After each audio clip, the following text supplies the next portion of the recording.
नमस्कार साथियों। आज मैं आप लोगों के बीच एक बहुत ही महत्वपूर्ण विषय पे बात करने आया हूँ।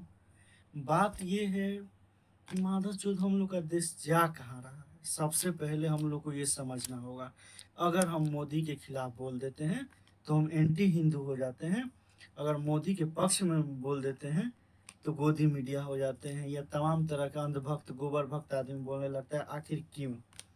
इस देश में रहने वाले सभी लोगों का एक अपना विचार है, एक अपना अभिव्यक्ति है, बोलने का, लिखने का, पढ़ने का, क्या सही है क्या गलत है, इस पे चर्चा करने का। लेकिन नहीं, इस भारत देश में लोगों का माइंडसेट इस तरह खराब है कि अगर आप मोदी के पक्ष में बोल दिए तो आप तो गोबर भक्त हो गए, आप अंधभक्त हो गए।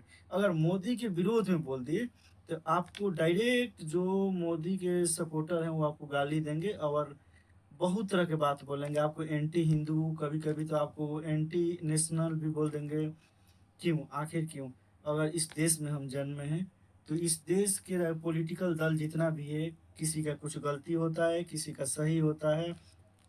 जैसे अगर अब हम अभी हम बात करें बीजेपी गवर्नमेंट से, कोई भी सवाल अभी बीजेपी गवर्नमेंट से पूछा जाएगा। क्यों?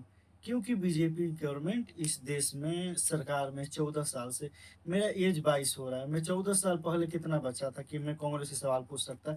लेकिन जब ने हम देखा, हमको होश आया, मैट्रिक पास किए, इंटर पास किए, ग्रेजुएट हुए, पोस्ट ग्रेजुएट हुए, तो हमने देखा कि इस देश में मोदी की सरकार है, प्रधानमंत्री मोदी जी हैं, मोदी का कैबिनेट है। तो मेरा सवाल भी मोदी से बनता है।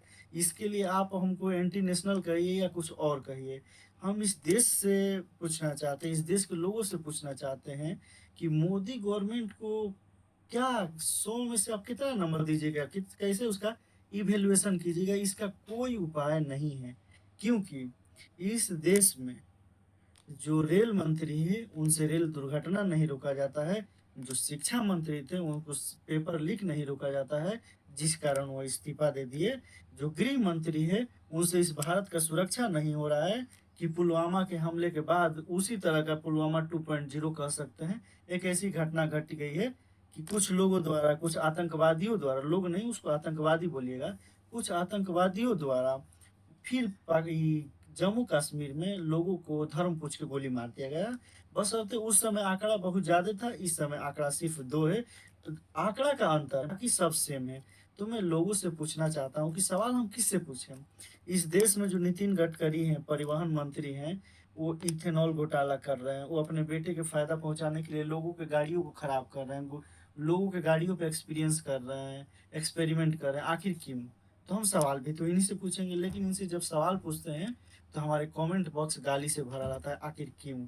हम देश में जन्म लिए हैं, हमारी भी अभिव्यक्ति है, हमें सवाल पूछने का, बोलने का, लिखने का।